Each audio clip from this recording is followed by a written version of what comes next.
Today is Thursday already. Can you believe that? Time moving right along. Today is the 11th of the month of February, 2016, and this is Wayne Goldsboro Television. I'm Wayne Alley. And I'm Kate Daniels. Thank you for being there. Of course, everybody has to be somewhere. That's right, and I'm glad we're glad. I'm glad you're here, and I'm glad you're there. And I'm glad you're here, and what you said. All right. All right. Well, so many things going on around the area. Just so many things. The monitors are coming back to the senior center. The monitors were a doo-wop group from back in the late 50s, early 60s, and they've been around a long time now.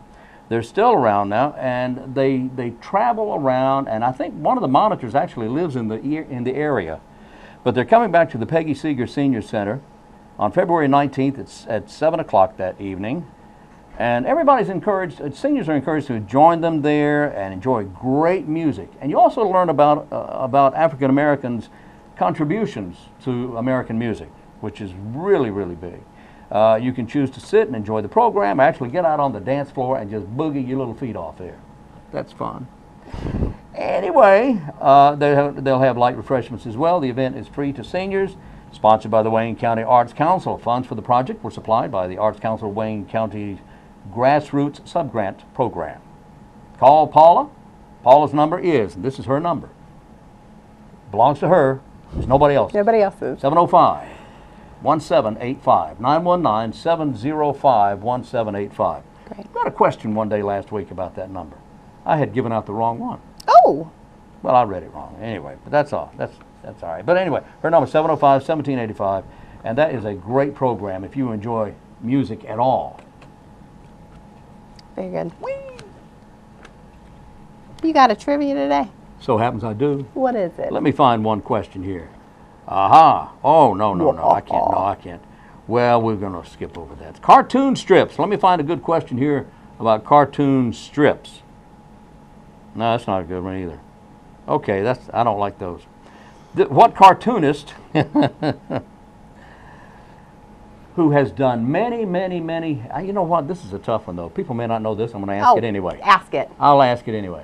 What cartoonist who's done many different types of cartoon strips, you think of strips, you think of the Sunday paper. Sure. And he was best known for the Sunday newspaper. He started out with the first strip called Chumps and Champs. Chumps and Champs. Now that's a clue. If you think about that. Chumps and Champs because he did a lot of sports-oriented cartoon strips. And each week was something different. Okay. It didn't have a single character. Each week was somebody different. Chumps and Champs. And he moved it into another strip that became world famous. It became a television show, and you see it now on television. It started out as a cartoon strip. There was not a central character. It was somebody different featuring Chumps and Champs. Became famous, world famous, has got museums all over the country. What? I know, isn't that weird? Okay. All right, that's all I can tell you because there's another clue here that would absolutely give it away. Okay. Don't give it away. All right. We'll think about it. What's the answer? I'll give you the answer in the second half of the program. Sounds great. Sounds great. I don't know it. Very good. I don't know it. Whee! Okay. We've got the Go Wayne Go thing coming up here. We talked about this all week. Yes. You explained yesterday very well about all this going on.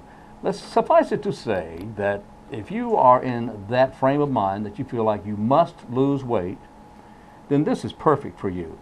However, if you're not in that frame of mind, this is perfect for you. That's right. You got to do this. That's you right. got to walk. Because walking is the best exercise. I mean, there's a few out there, but how many overweight golfers do you see? Well, they're all in carts. Anyway, forget that. But think about it. Walking is the best thing that you can, it really is the best exercise. It has the least impact on your joints, and so it doesn't matter your ability or range of motion necessarily. If you're able to walk, increasing walking just by a little bit makes a big difference. So it is certainly wellness, drinking more water, and moving however you are able. And I'm so thankful for this show because so often you are running exercise lessons. There's so Yes. much you can do, even if you're sitting, Yeah. be it you're sitting in an office and you've got a day job, or you're sitting at home and you're not able to move and walk and join these walking clubs such as Go and Go or other things. There's so many things that we can do to just get your heart pumping a little bit faster and stretch and move. People tell me all the time, they see these exercise things on with Yeah. Lisa Weston, they turn the Yeah. volume up and they exercise right along Yeah, with her. It's yeah. a 40-minute workout. It's and great. It's great. It's great. Yeah. And I probably shouldn't have said anything about overweight golfers. I shouldn't have said that. But you know who you are. Stop it. Okay, we're going to, I tell you, let's do this. Let's do this. Let's get on. Let's go with what? We're going to go to our break. Okay. Okay, we'll go to our interview. We'll be back.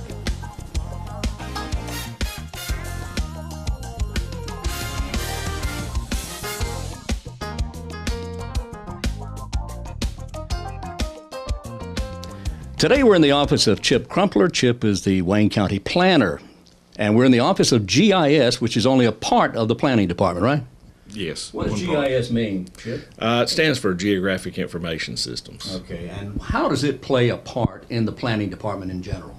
Well, it plays a part in that the county uses GIS for tax mapping, emergency response. The planning department uses it for zoning and enforcement of regulations that the county may have, flood zones or zoning setbacks, different things like that.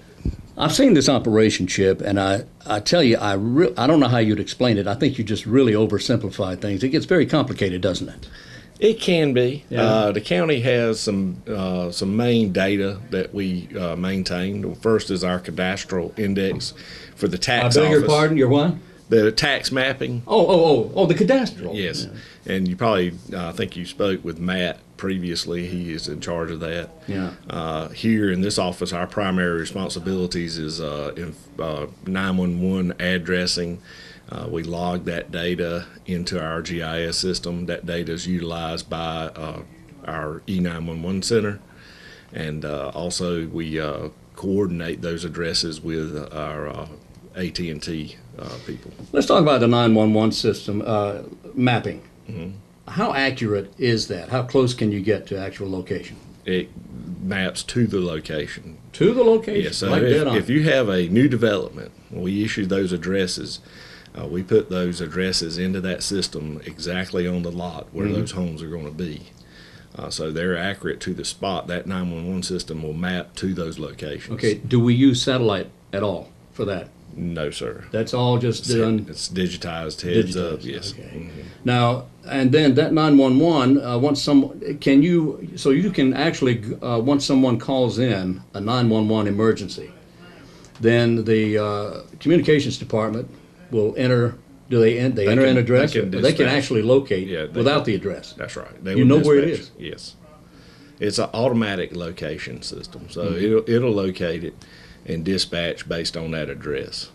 If it doesn't find an exact address or there's some system out there, they can enter in manually an address, or they can can override. or it will locate a location along a section of road where that address may be.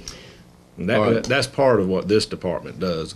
We maintain that database for them and for the other departments too as well. Which takes me to the E911 system, 911 system. How does that work? If somebody's out with a cell phone and they have an accident, how do you find them? Well, that's probably better answered by the 911 center, not myself. But, Oh, okay. Yeah. Because maps don't really come into that. Well, they do, but I think they could give you a better Answer. better answer Okay. on the background. Well, we'll leave that one alone then. Yeah. Okay. So, all right. So that covers the 911 and tells us how accurate it is, down to the point, down to the address. Yes. So what else do you use these maps for? Well, we of course tax mapping. Which is Where quite important. property lines are located for the purposes of tax collections. We map every subdivision split of parcel. Of course, the tax office manages that in the tax office. Here in Wayne County, we have a system. This is just a location of the coordinator, but departments manage their own data. So the tax department manages its own data. And that would be through Matthew Buby over there at the Yes. mapping office in the Yes. tax department. And we talked to him last week. Yes, and all the GIS is networked, so it's one system, you can edit from multiple locations, so it's what you call an enterprise system. So it's not split up, it's not different softwares, it's all one unitized set of applications. But that's an important thing to tax mapping, because of course that they use that in tax collections. Right, and that's you can't do without it. You have to have that detail. That's correct. And they also utilize the 911 addressing data. They populate the information into the tax system based on those addresses. A Board of Elections mapping. You have electoral districts that are mapped. They utilize 911 addressing. They utilize the streets layer that we have. So, I mean, it's utilized across the board by many departments. Do you send this information to the state or federal, or does it stay here? You do send. No, it does. It is available through the North Carolina Center for Geographic Information and Analysis. That's a statewide clearinghouse. They have access. We update that data to them. It's utilized by state agencies. That's a requirement. So we do participate in that. This may have absolutely nothing to do with it, but I recall seeing medallions that were placed in specific locations by by the geographic people out of Raleigh or federal. Now, are we still using those at all, or yes. Are we? Yeah, and what are these medallions? There used to be one out off Highway 70 there in the 700 block. Those are geodetic control points. That's what I was going to say. And they are actually mapped and corrected X, Y, and Z locations around the county. And actually, we have a state law here. If anybody splits a piece of land and creates a subdivision of a plat, a subdivision of a parcel, creates a lot, and it's within 2,000 feet of one of those medallions, control points. They have to tie that lot down to that control point, and it has to be recorded on the plat as such. Is that right? As part of being a planning director, we make sure that those regulations are followed and adhered to when somebody records a subdivision plat. Well, I'm not here to stir up a can of worms, but I recall that this particular medallion that I spotted and saw and found was actually in the location of the new Highway 795. Right. And so apparently they had to move it because they paved over that area. Right. So, but you were well aware of all that, and everything was done legally. The state office manages those. Okay. Well, you guys are in. You're okay then. Yeah. You're safe. They probably created some new ones I imagine. when they built buildings 44/70 bypass. Yeah. And the 795, though, tied. Usually you'll see them around bridges a lot of times, intersections. But they're not everywhere. They're usually just along major routes. Yeah. They're not usually on your secondary routes. I thought it was pretty interesting. They were interesting that it was there. There's about 300 in Wayne County. Is there really? Yes. I didn't know that. So we make sure that is complied with. 300. Now, Chip, you also get involved with, as you mentioned a moment ago, new subdivisions and that sort of thing. Do you map out streets, or they bring you the information, they bring you the plans, and you map them out, or how does that work? Well, it's the planning department in the county, in unincorporated areas of the county. The county has its own set of subdivision regulations. Okay, those subdivision regulations are dictated by the county commissioners. We ensure that subdivision plats meet those minimum requirements. There are some state requirements that those subdivision regulations have to comply with. We make sure that our ordinance complies with the state ordinance. We make sure those items get enforced. Length of streets, width of right-of-ways, street paving requirements, which is a hot topic. It is nowadays, yes it is. Subdivision minimum lot sizes, stormwater requirements, which is a state mandated ordinance that we have to comply with, erosion control. There's just different things that you make sure, flood zone enforcement. So now the people that design these subdivisions, they put all this down, they design it, they put it on paper, and they digitize everything, and then they send it to you for approval. Is that how it works? That is correct. And once you do give the approval, they commence to. Well, let's back up. Let's back up. We just review the plat. Actual approval of a subdivision plat goes through the Wayne County Planning Board, which is an appointed board. I see.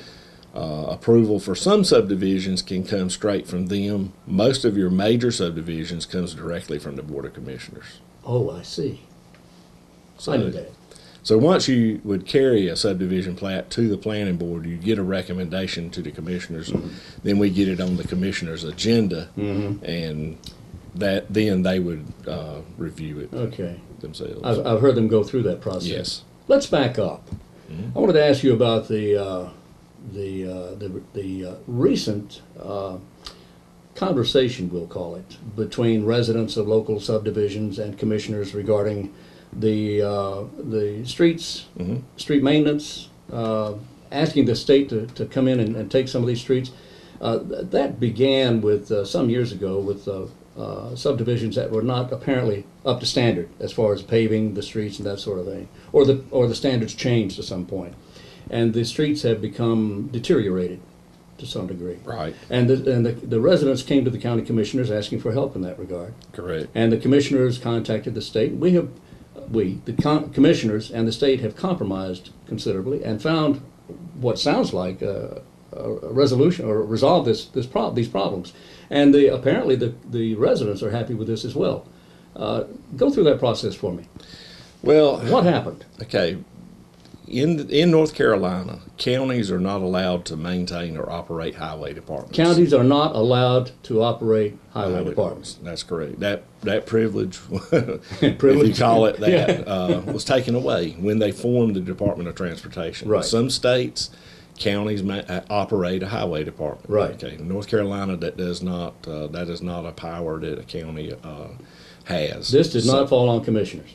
They do not. They do not collect tax money to operate a highway department. Got it. There is no revenue generated to be funneled to that operation. Got it. So, the state legislature dictates what a county can do with the enforcement of private streets, basically, that are built.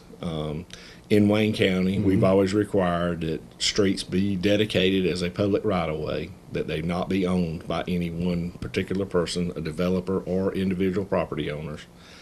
The street has to be built to DOT standards for residential construction. Those plats are designed by a private engineer, and they're certified by the Department of Transportation, and the district engineer signs off on those subdivision plats. Now that's when everything is right. That's right. And then the streets are built. DOT signs off They're that happy it was with it? built Yep. as it was designed. And that means that the DOT can maintain these streets with mowing and potholes. If they were to take them over, the issue is the DOT does not take the street over immediately because they have minimum qualifications for the number of houses per mile that occur in there. So you have to have a certain number of residences there Correct. to cover So- the cost of maintenance. So, well, it's not really that. It's just that they have minimum qualifications for them to take the street over Okay. to add it to their secondary road system. Okay. What occurs is a development that may be years before that happens. In the meantime, the street is deteriorating. Right. It doesn't have maintenance. Right. Nobody is maintaining it. You have illegal structures built within the public right-of-way. Because nobody told them they couldn't do it. Well, even if they told them they couldn't do it, They still did They it? still did it Oh, anyway. my goodness. Shame on you. Sometimes you have the ditches are filled in. Illegal driveway structures are Yes. built. Driveway tiles. Such as the walls built on the sides of the driveways. Driveway tiles Yeah. are incorrectly installed. These are things that in the state of North Carolina, only the property owners or the developer can petition for the street to be taken over. And once they go and decide, hey, we need to get this street taken over, usually after a big pothole has come in the road, Right. the DOT comes out there and does a punch list, and they find any issues that they have. That Okay. time frame could have been 2 or 3 years. It could have been 20 years. So this, even though the roads may be up to DOT standards, DOT may not be in a position to work on these roads Correct. until they say, well, we're in a position to work on these roads now. That's right. So there's compromise on all sides. DOT gives a go with it, and then they start maintaining. That is correct. We hope they do. But in the process that that we've been dealing with here recently, Yes. with the complaints about a few subdivisions, is the state does allow counties, if you have 75% cooperation from property owners in the subdivision, if you have 75% of them sign a petition, and those 75 represent 75% of the linear footage of streets in the subdivision, then you can create what's called a special tax assessment district. Oh, you can. And the county can proceed and get loan the money to get the streets repaired, and it can be paid back through a special tax assessment yearly, and that can be up to 10 years. And that's what the county has been offering citizens. That's what they have come up with to offer to citizens as a way to try to get the streets repaired and get them taken over by DOT. So, Well, the citizens certainly want them repaired.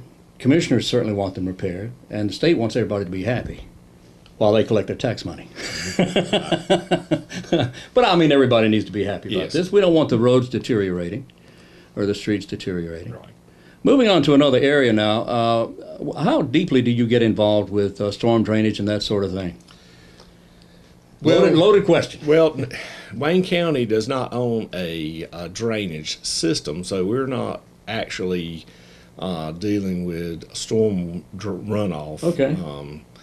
Drainage ways, ditches, those are either privately maintained by property owners or they are DOT right-of-way ditches. Okay. The county does not own a drainage system, there again.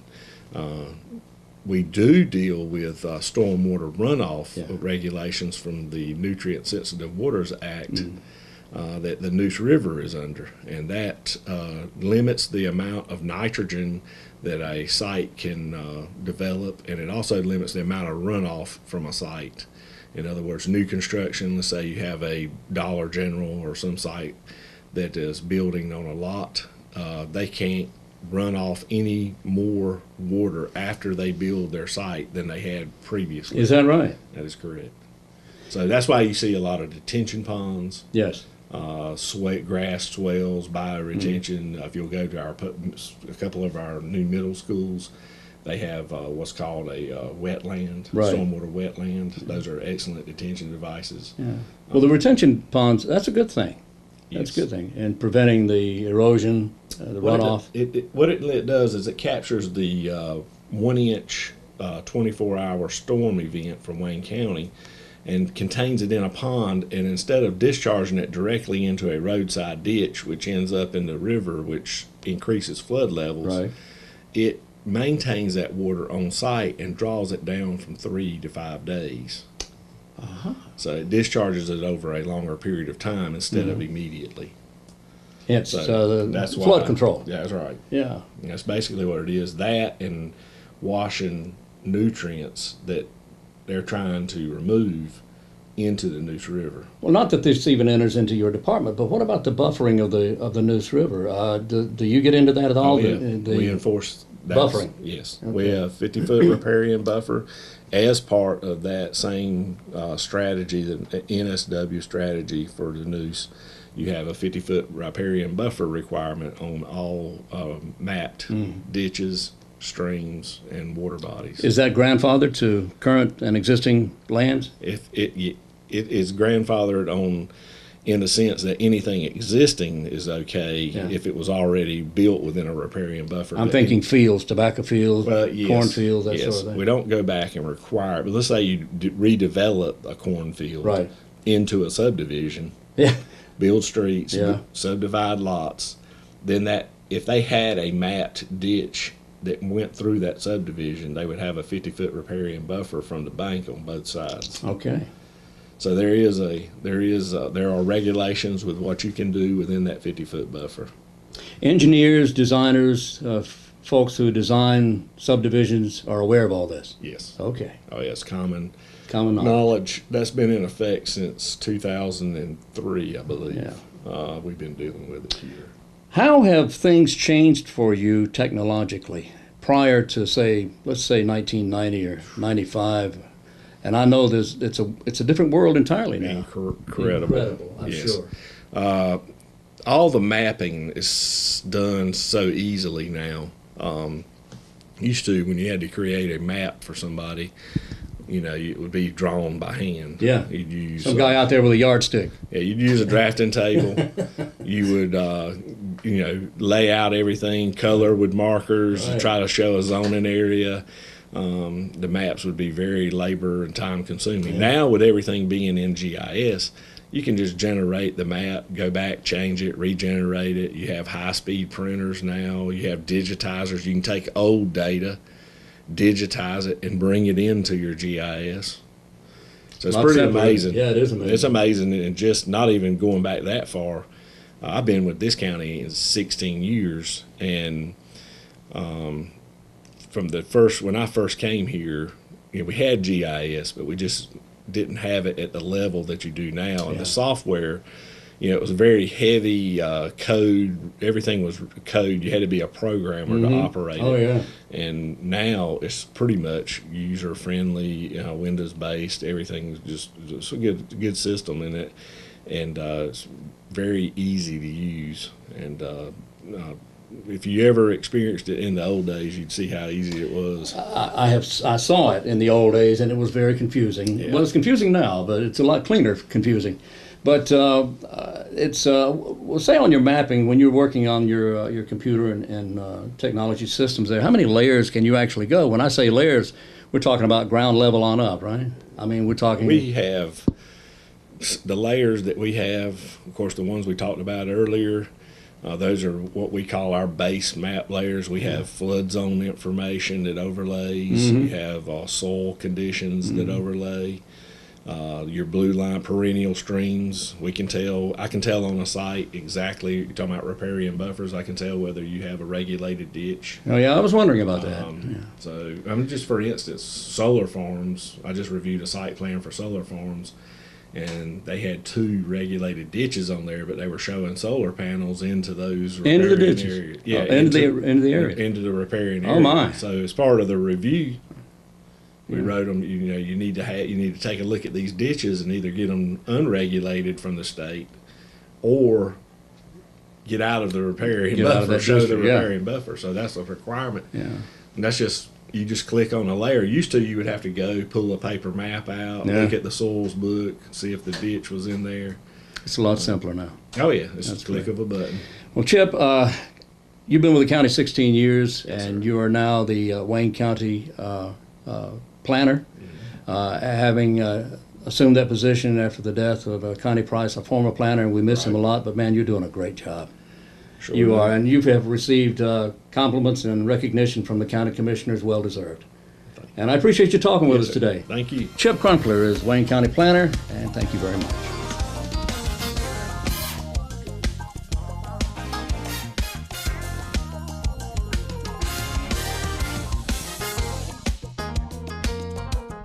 We are back on Wayne Goldsboro Television. Hope you enjoy the program.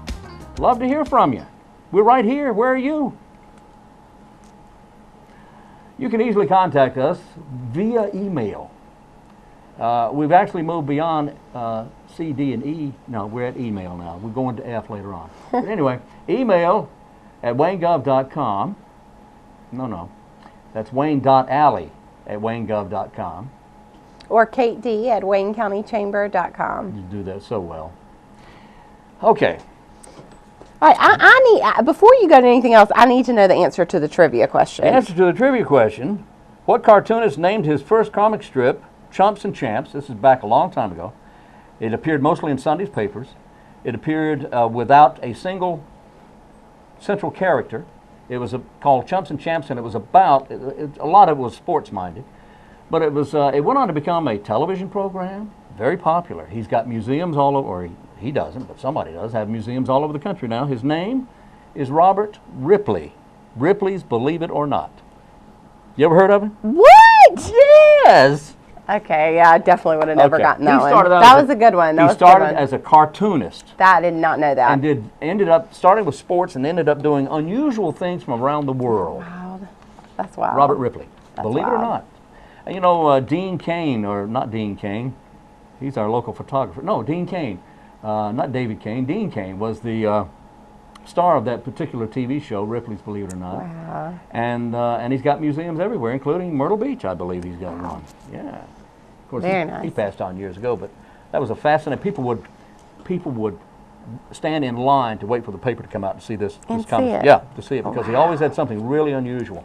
It was fascinating. Very nice. Of course, we didn't have the internet back then either. Okay.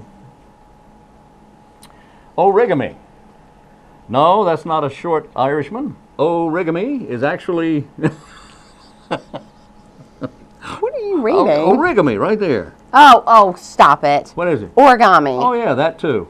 Origami class held by Mr. Banks Peacock. You can bank on that. Offering the origami or origami classes, depending on if you're from Ireland, at the Peggy M. Seeger Senior Center on February 4th. And he's going to be having that again, though. That's why I mentioned it. he He has that recently on a had that. regular basis, so check with the Senior Center to find out how often they'll have the classes. If you're into folding paper, this is what this is all about. There's more to it than that. Oh, is there?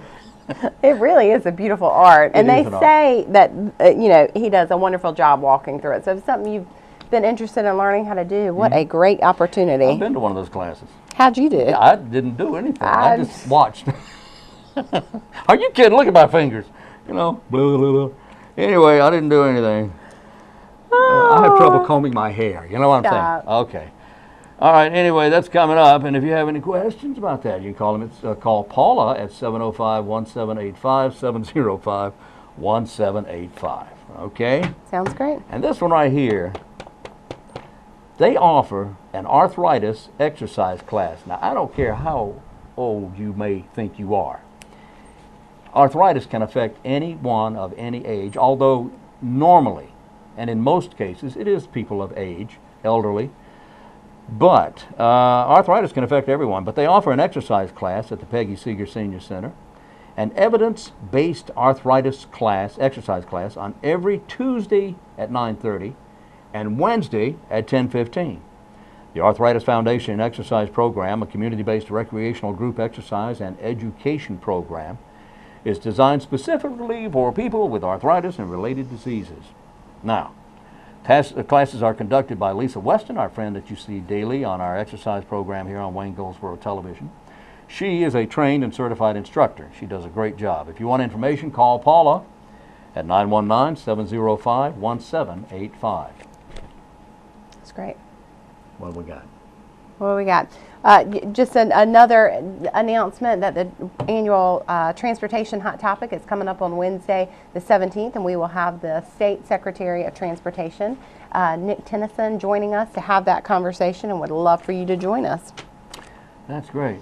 That is great. You know, I think we're out of time. I think we are too. We just got here, but we're going to go now. We'll be back tomorrow morning at 7 a.m., and I hope you're able to join us at that time. The show repeats today at noon and at 5:30 p.m. That's today's program. We haven't done tomorrow's yet, because that's tomorrow. We'll be here then, and we hope you're there then as well. So until then, I'm Wayne Alley. And I'm Kate Daniels. And this is Wayne Goldsboro Television.